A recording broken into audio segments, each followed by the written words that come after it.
우리 지난주에 그런 말씀을 전했습니다. 압살롬이 배신을 하고 다윗은 이제 잘못하면 아들과 아버지 사이의 전쟁으로 인해서 나라가 크게 흔들리고 많은 백성들이 죽음을 맞고는 어려움이 올 것을 알지요. 그럼으로써 이제 다윗은 가족들을 데리고 그리고 그를 따르는 신하들과 함께 왕궁을 나오게 됩니다.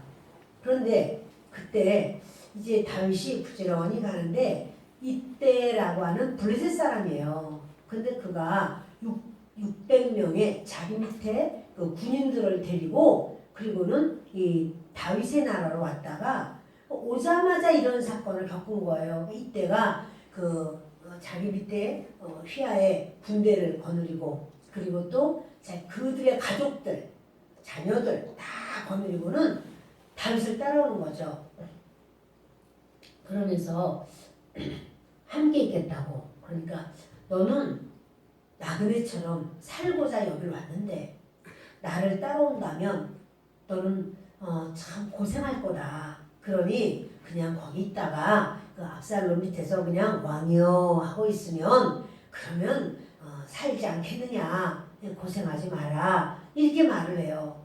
정말 한 사람이 귀한 상황인데 600명이나 되는 이런 군사 아주 강하고 힘있는 군사를 데리고 나왔는데 다윗이 이렇게 말하는 건 참 쉽지 않지만 그 상대방을 항상 배려하는 마음 그 마음으로 이런 말을 합니다. 그랬더니 이때가 아니라는 거예요. 자기는 다윗과 같이 있겠다고. 그러니까 이제요 자기 군사들도 아직 건너기 전에 자기 가족들도 건너기 전에 이방인이잖아요. 블레셋 사람들. 그러니까 그 이때와 군사들 그리고 이때의 가족들 그들을 다 먼저 돌려보내는 게 아니라 먼저 가도록 그렇게 허락을 해요.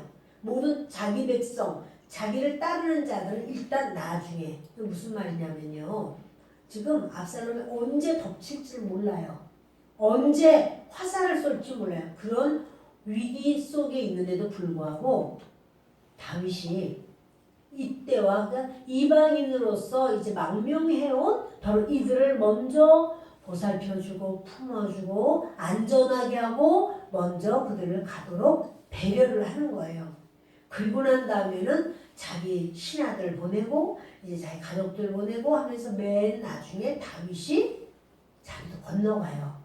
자, 이런 기막힌 일이 있는데 이때가 자기 밑에 600명을 데리고 왔잖아요. 그리고 다윗 편에 지금 다윗은 뭡니까? 이렇게 점점 가라앉는 그러한 상황이고 압살롬은 연령도 그렇고 온 국민들이 다 압살롬을 좋아해. 떠오르는 태양이야. 지는 태양이야. 그럼 떠오르는 태양에 가서 들러붙을 것 같은데 이때는 아니라는 거예요. 나는 다윗왕을 따르겠습니다. 결국 우리 18장을 좀 보십니다. 18장 같이 읽겠습니다. 이에 다윗이 그와 함께하는 백성을 찾아가서 천부장과 백부장을 그들 위에 세우고 다윗이 그의 백성을 내보낼세 3분의 1은 요압의 휘하에 3분의 1은 스루야의 아들 요압의 동생 아비새의 휘하에 넘기고 3분의 1은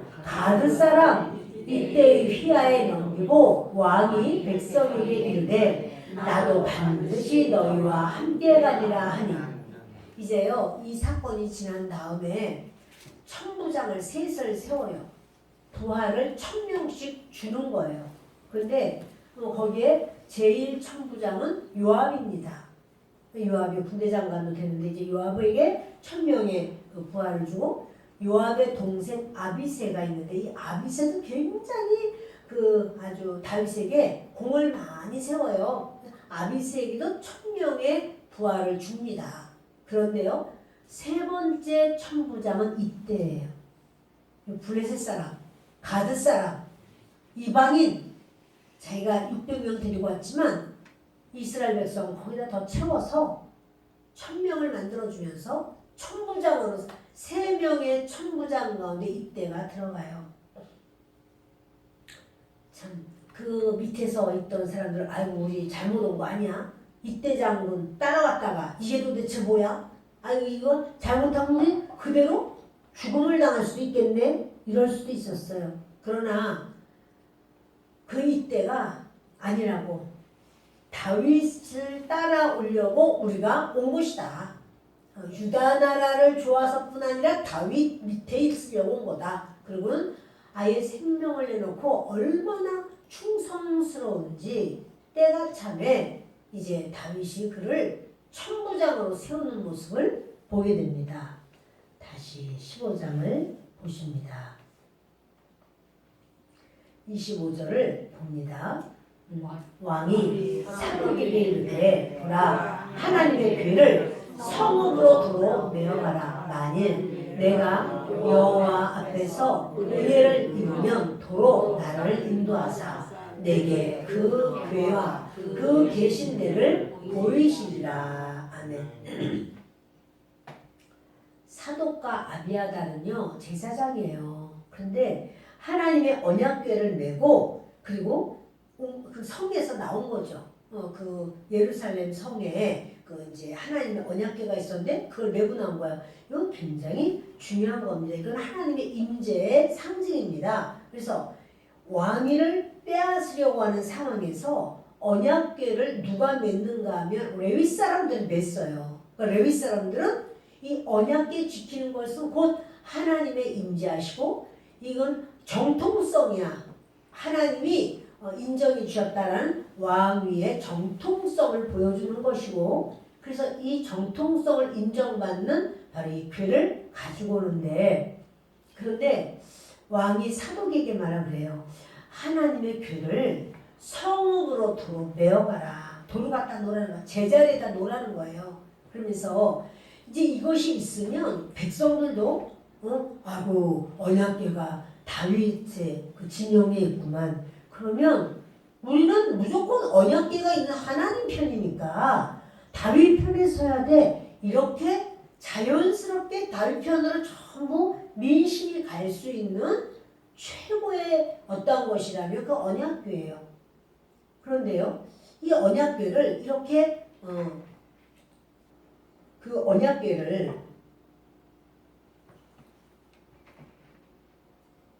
메고 도로 가라는 거죠.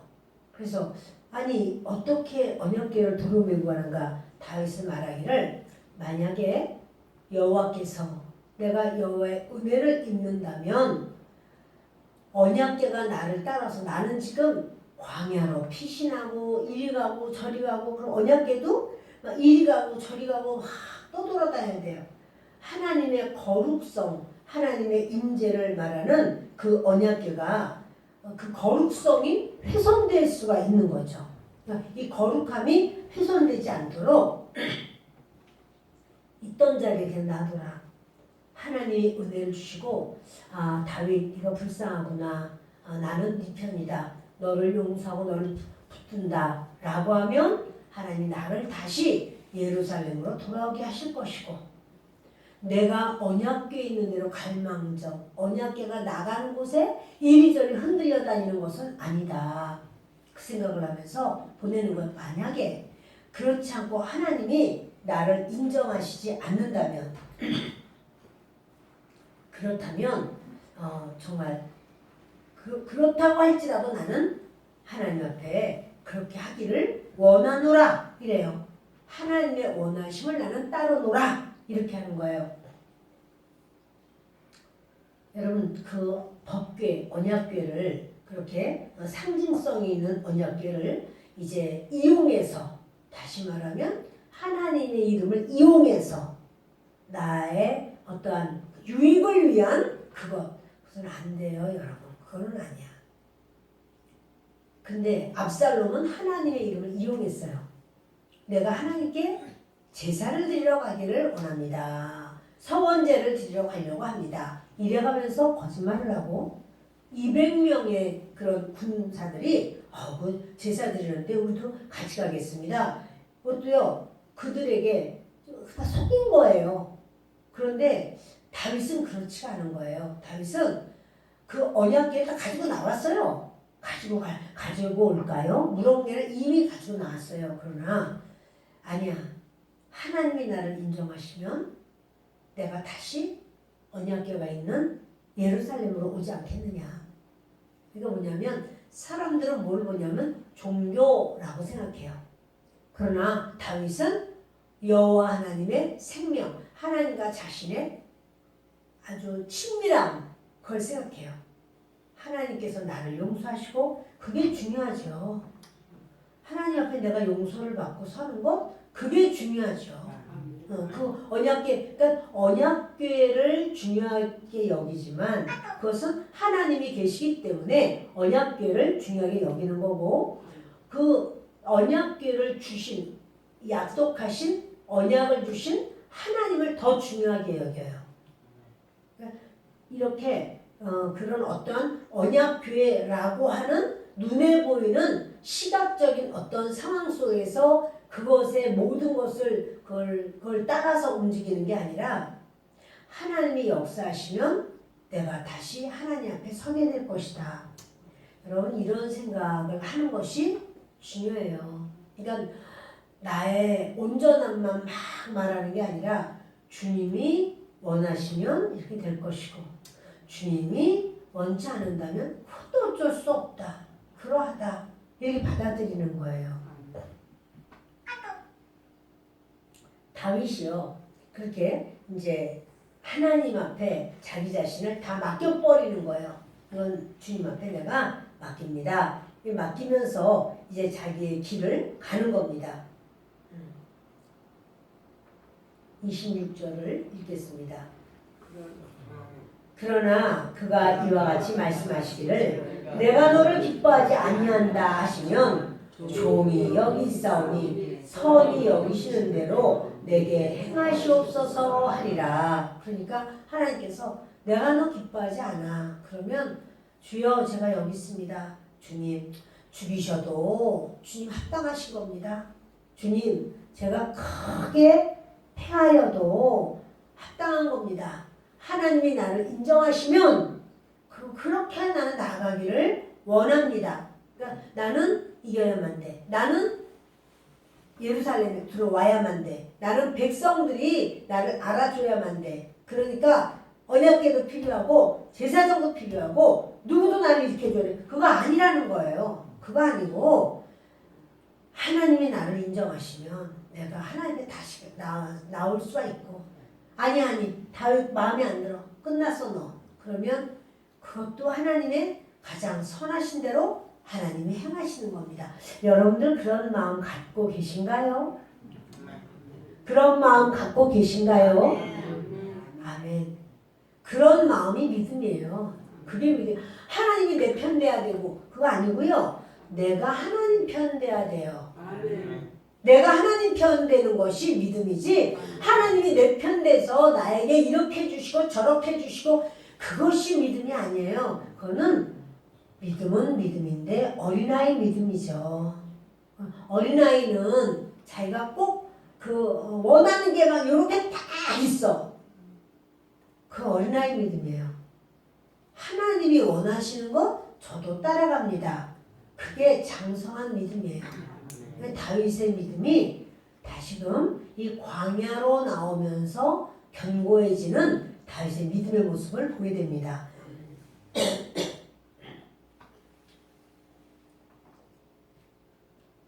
왕이 또 제사장 사독에게 이르되 내가 선견자가 아니냐. 너는 너희의 두 아들 곧 네 아들 아히마아스와 아비아달의 아들 요나단을 데리고 평안히 성읍으로 돌아가라. 이거 왕이요 제사장 사독에게 그래요.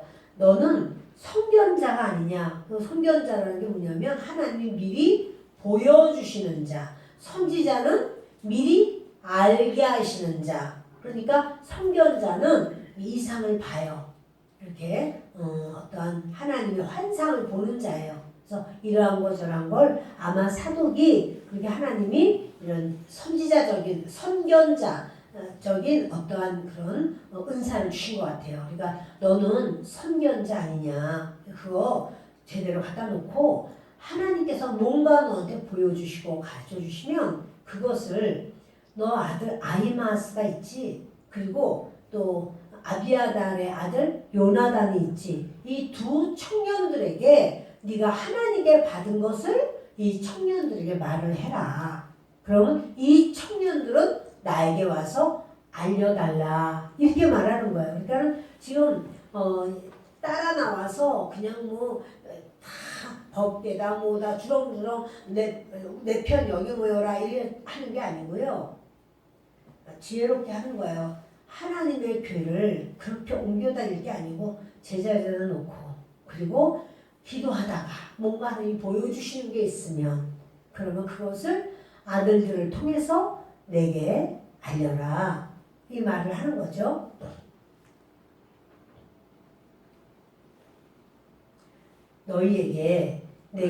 너희에게서 내게 알리는 소식이 올 때까지 내가 광야 나루터에서 기다리리라 하니라. 뿐만 아니라 이 예루살렘 안에 있으니까 압살롬이 오게 될 건 아니겠어요? 그 압살롬이 오면 정치적으로 어떤 상황이 될 거잖아요. 나는 완전 요단강을 건너가지 않고 기다릴 거다. 광야 나루터에 내가 있을 테니 그 청년들을 보내서 내가 그 상황을 파악할 수 있도록 좀 해달라. 여러분 정보가 중요해요. 지금 정보 시대예요. 정보를 모르면 지금 그걸 웃어야 될 때인지 울어야 될 때인지를 몰라요. 정보를 알면 그 정보 때문에 나아갈 길을 깨닫게 되는 거죠. 그래서 그 예루살렘 안에서의 일을 전혀 모르고 있다면 그러면 다윗이 어떻게 행동해야 되겠어요? 지금 더 도망가야 되는 건지 아니면 도로 가야 되는 건지 거기 있어도 되는 건지 뭔가 정보가 있어야 될 거 아니에요? 그런데 참 이렇게 나온 걸 보면은 다윗 편에 있는 사람들 중에는 그 압살롬에게 정보를 갖다 주는 사람이 없어요. 압살롬에게. 그런데 압살롬에 있는 그자들 사이에는 다윗이 정보통을 심어놔요. 그러니까 이 정보가 있어야 그 내용을 깨닫잖아요. 중간 사람은 그 정보를 서로 알려줘야 되는 거예요. 그걸 안 알려주고 또 따물고 있으면 그러면은 다윗이 어떻게 알겠어? 모든 일이 선하게 돼. 지금 저 사람이 내 편이야? 상대편 편이야? 그걸 딱 알고 이거 우리 편이야? 그러면 정보를 빨리빨리 가르쳐줘야 이 어떻게 해야 될 걸 알게 될 거 아니겠어요? 그쵸? 네. 그 정보를 안 가르쳐주고서 있으면 어떻게 다윗이라 한들 어떻게 움직일 수가 있겠습니까? 다윗은 두 가지가 필요해요. 하나는 하나님께서 어떻게 하라라고 가르쳐 주시는 거, 보여주시는 거, 그거를 알고자 하는 거고, 또 하나는 지금 상황이 어떻게 돌아가고 있는 거, 이걸 알고자 이 두 가지가 다 있어야 돼요. 하나님은 뭘 원하시는가? 이 땅에서 지금 어떻게 진행이 되고 있는가? 이 두 가지가 다 필요한데 다윗이 이것을 위해서 사독과 아비아달을 도로 가라 말하면서 그냥 보내는 것만이 아니라 이제 두 아들들을 통해서 내게 이런 소식을 계속 전달 좀 해달라 이렇게 이야기를 한 거죠.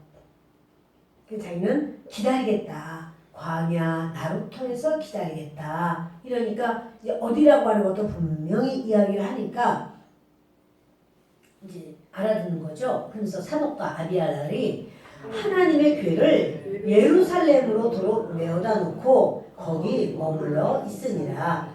그렇게 말하는데 아니라고 그냥 우리는 따라가겠다고 왕이여 그렇게 하지 마옵소서 그냥 이걸 가져가면 이렇게도 좋고 저렇게도 좋고 이런 말을 하면 안 되는 거야. 어련히 알아서 다윗이 믿음의 고백대로 지금 나아가려고 하니까 그러면 그 말에 순종해야 되는데 이 사독과 아비아달이 그 말씀에 순종을 합니다. 그래서 그 궤를 예루살렘으로 도로 메어다가 거기다 놓고 거기 머물러 있습니다.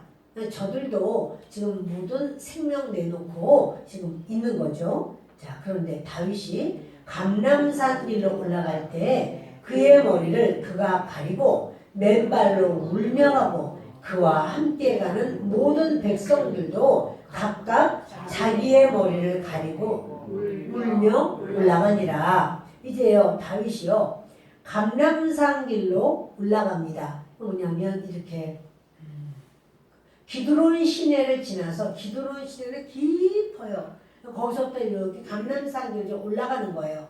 올라가는데 예수님도 그러셨죠. 예수님도 이렇게 나귀를 타고 그리고는 올라가잖아요. 근데 바로 그렇게 이제 이들도 마찬가지로 올라갑니다. 감람산 길로 올라가는데 그의 머리를 그가 가리고 라고 하는 건요. 머리를 가렸다는 건 티끌이나 흙이나 이런 걸 뒤집어 쓰는 것과 같이 굉장히 슬퍼서 슬픔을 표현하는 한 방법이에요. 마치 티끌을 뒤집어 쓰는 것처럼 다윗이 머리를 가리우고 그리고는 참 놀라운 게 뭐냐면요. 맨발로 울며 가는 거예요. 지금 적군을 피해서 도망가면은 신발이라도 제대로 신어야지. 헐거운 거 아니고 단단하게 제대로 딱 매서 신발끈이 풀어주지 않고 어디든지 가더라도 안전해야 될 거 아니야. 발이 지금 여기가 아스팔트도 없는데요. 그런데 맨발로다가 이렇게 거길 간다면은 전부 돌투성이에요. 얼마나 발이 아파요? 왜 그렇게 하는 거예요? 도대체 다윗이? 회개의 모습이에요. 하나님 앞에 진실로 회개하면서 지금 하나님 앞에 회개하는 순례자의 모습으로 머리를 가리고 맨발로 울며 간단 말이에요. 그러니까 여러분 백성들은 어떻게 해요? 백성들도 머리를 가리고 울며 올라가니라. 백성들은 신발은 안 벗었어. 근데 여러분 하나님 앞에 신발을 벗는다라고 하는 것은 무슨 뜻이냐면 나는 하나님 종입니다. 하나님의 뜻대로 하옵소서. 그게 나는 주님의 종이요. 그래서 주님 앞에 노예로서 노예는 신발이 없어요. 주님의 노예입니다 하고 신발을 벗는 거죠.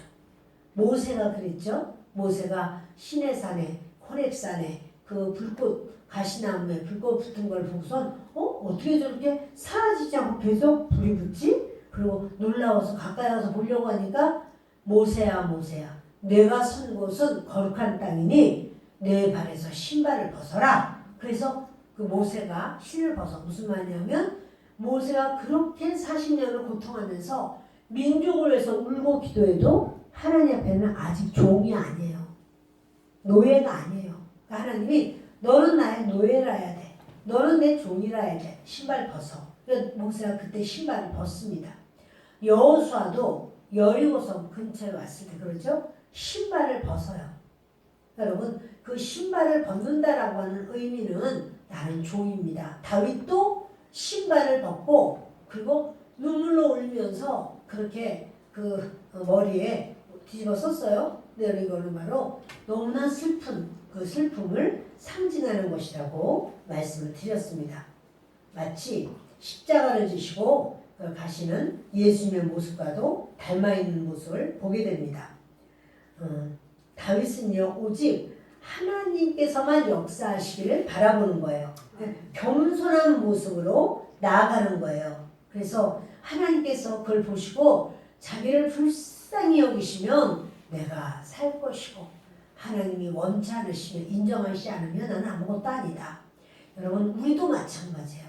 하나님이 우리를 불쌍히 여기셔서 인정하시면 우리가 살고 하나님이 우리를 나는 네가 마음에 안 든다. 그러면 우리는 끝이에요. 사람들이 아무리 높여주고 내가 생각할 때 내가 점도 티도 없이 나는 온전해. 그래도 하나님께서 아니야. 너는 내게 합당치가 않아. 그러면 여러분 끝이에요. 그런 마음을 가져야 돼. 가장 중요한 건 하나님은 나를 어떻게 보시는가.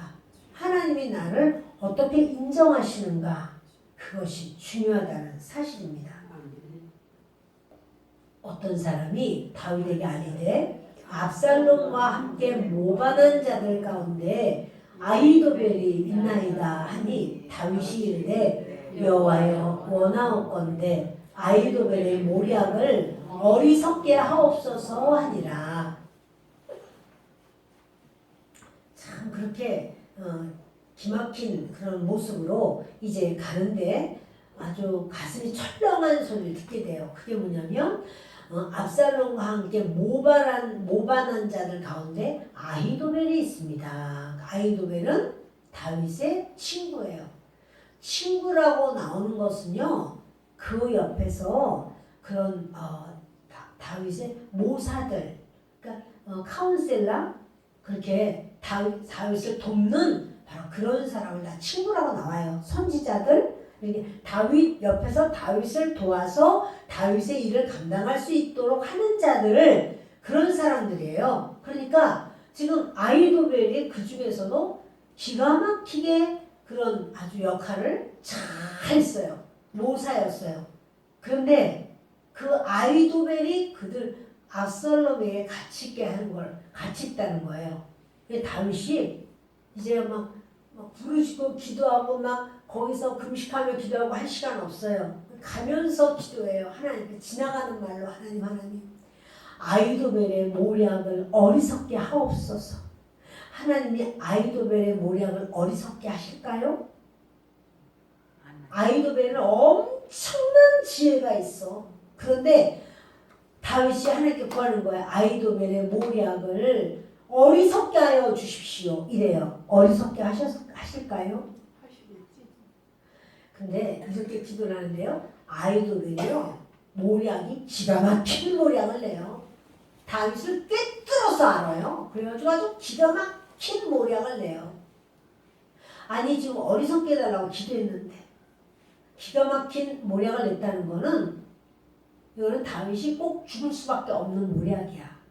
그 모략을 냈다는 거야. 아니 다윗은 어리석은 모략이 되게 해달라고 기도를 했는데 어짜요 그렇게 지혜가, 그의 지혜는 끊임없이 샘솟는 우물처럼 좋은 지혜가 그렇게 있는가. 그런데 그는 지혜가 넘치는 말을 했지만 그때 후세가 도저히 아니지만 압살롬 귀에는 솔깃한 말을 해요. 근데 그것을 압살롬이 사실은 아히도벨의 모략이 기가 막히게 최고의 모략이야. 그런데 압살롬이 어리석어요. 그러니까 아히도벨의 모략을 어리석게 해주십시오 하고 다윗은 기도를 해요. 하나님은 결국 뭐냐면 아히도벨의 모략이 아무리 뛰어나도 그 모략을 압살롬이 받아들이지를 않아요. 결국 그 압살롬이 어리석은 모략을 인정을 해버려. 그게 누구냐? 후세의 모략을 인정해요. 그러면서 결국 그 아히도벨은 자살해서 죽어요. 이 모략이 통과되지 않으면 자기에게 있어서는 죽음밖에 없다. 자기가 스스로 죽어버려요.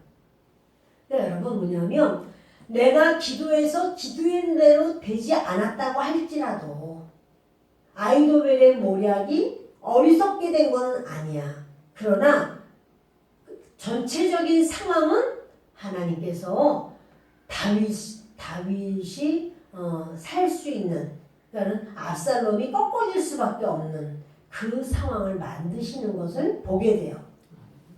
아멘. 그러니까 여러분 우리가 무슨 기도를 할 때 아이고 뭐 그렇게 뭐 되겠어? 어떻게 그렇게 되겠어? 이렇게 세상 사람은 비웃을 수 있고 똑똑한 사람은 그렇게 말할 수 있어도 우리가 기도한 것이 내가 기도한 대로 되지 않아도 하나님이 그 마음에 애타고 기가 막힌 이 마음을 보시고 하나님이 이 기도가 어떤 내용인지 승리하는 길로 인도하신다는 사실이에요.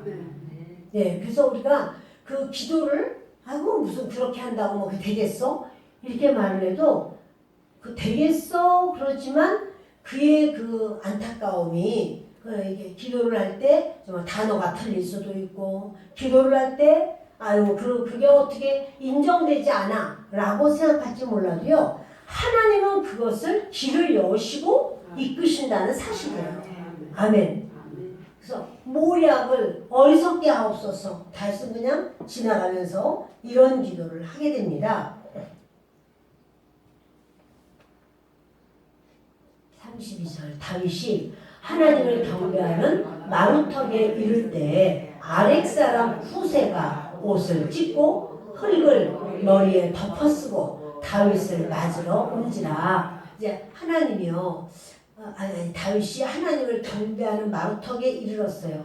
그런데 그때 그 아렉 사람 후세가 옷을 찢는다는 행위도 슬픔의 최고도에 도달했을 때 유대인들의 표현이에요. 옷을 막 찢습니다.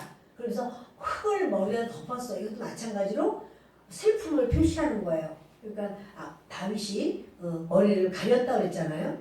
백성들도 머리를 가렸다고 그랬잖아요. 그냥 똑같은 내용이에요. 그러면서 다윗을 맞으러 후세가 달려 나옵니다.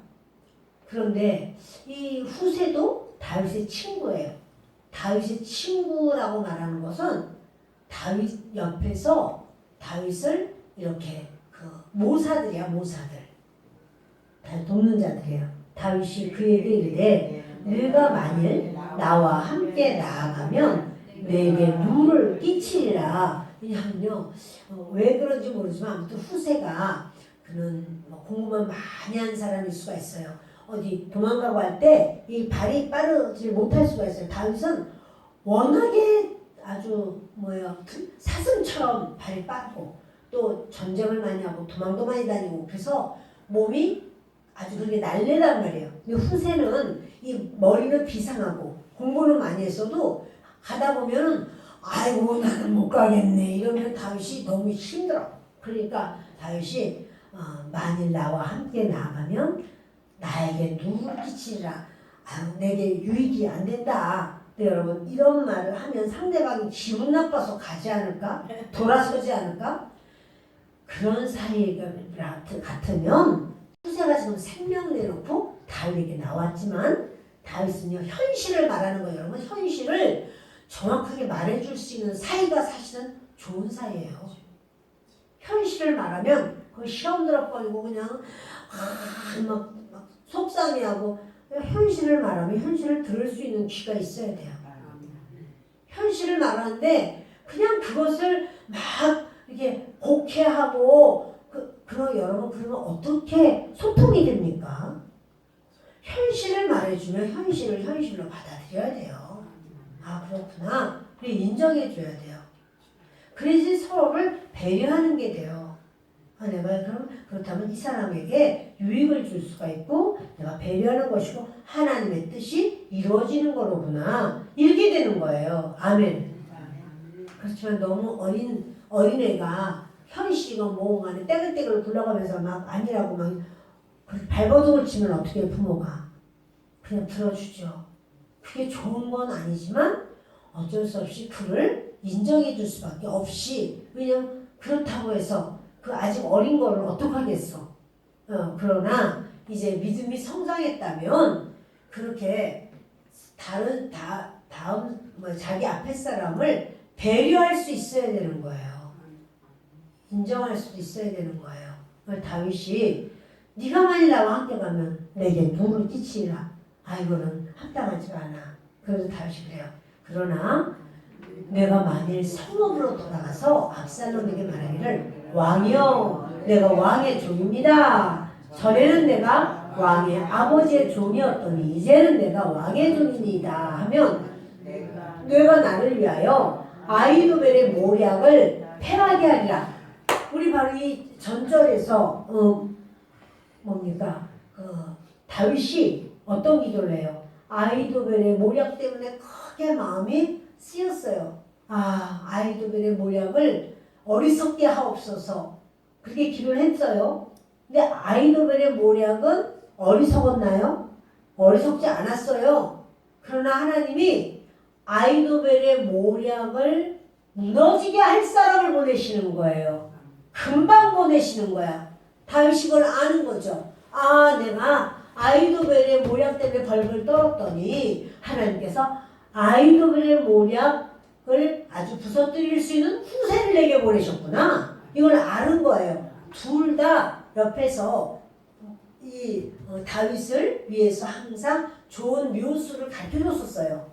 그랬는데 아이도베라고 아이도베를 맞설 수 있는 사람은 후세밖에 없어. 그러니까 이 후세를 스파이로 보내는 거예요.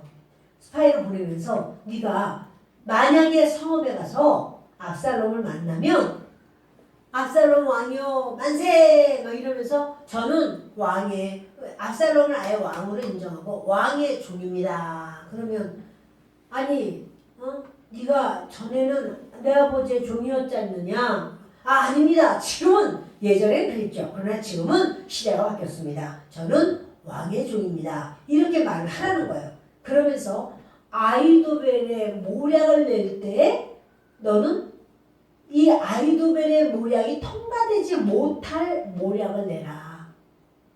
이렇게 말을 하는 거예요. 그러면 아이도벨의 모략을 패하게 하리라. 이 사건이 이루어지는 거죠.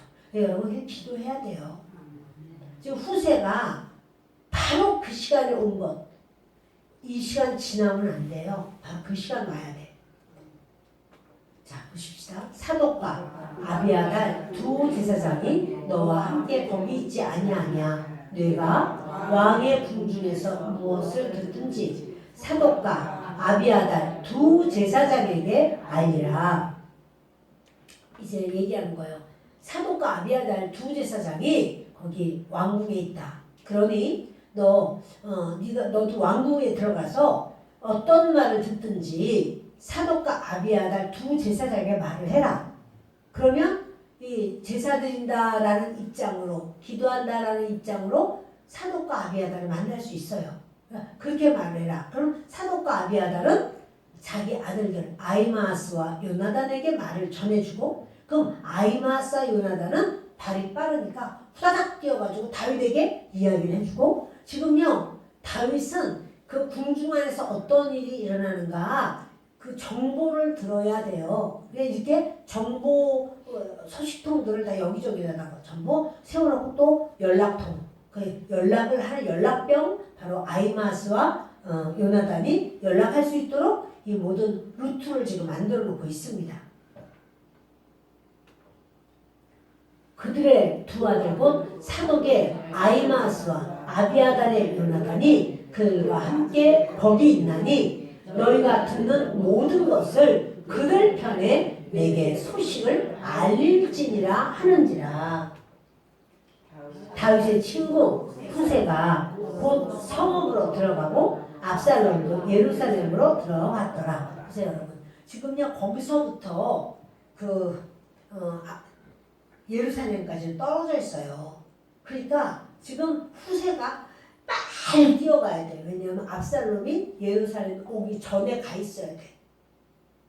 거기 가서 딱 자기는 원래 거기 있었던 것처럼 하고선 압살롬이 여기서 왕이요 저는 왕의 종입니다 이 인사를 해야 돼. 그래야지 이제 거기서 바깥에서 압살롬이 먼저 와 있고 그때 헐레벌떡 뛰어와가지고 왕이요 그러면 넌 어디서 왔니? 이러면은 일이 안 되는 거예요. 그러니까 먼저 가야 돼요. 그러니까 여러분 하나님께서 타이밍을 딱 맞추신 거죠. 하나님이 타이밍을 맞춰서 그때 이렇게 하라 라고 그 시간을 해줬고 또 이제 그렇다고 할지라도 여기서 말을 길게 하고 있을 그 시간이 아니야. 말을 길게 해야 될 때가 있고 빨리빨리 말을 맞춰야 될 때가 있어요. 근데 이렇게 해서 빨리 말을 맞추고 다윗은 후세를 보냅니다. 어서 가라. 그러니까 후세가 지체하지 않고 이 말씀을 순종해서 여러분 다시 가는데요. 다윗 왕궁이 다시 한번 바로 서기까지는 이런 애국자들 그리고 다윗의 어떤 그런 손발 같은 그런 일꾼들이 있었던 거죠. 그들에 의해서 나라가 이렇게 세워지는 거예요. 그냥 다윗 혼자만 딸바닥 있고 다윗이 모든 걸 다 한 게 아니에요.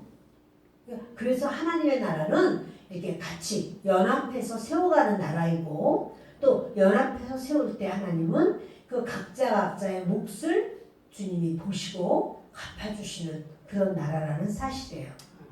우리가 하나님의 나라를 세울 때 우리 교회도 마찬가지죠.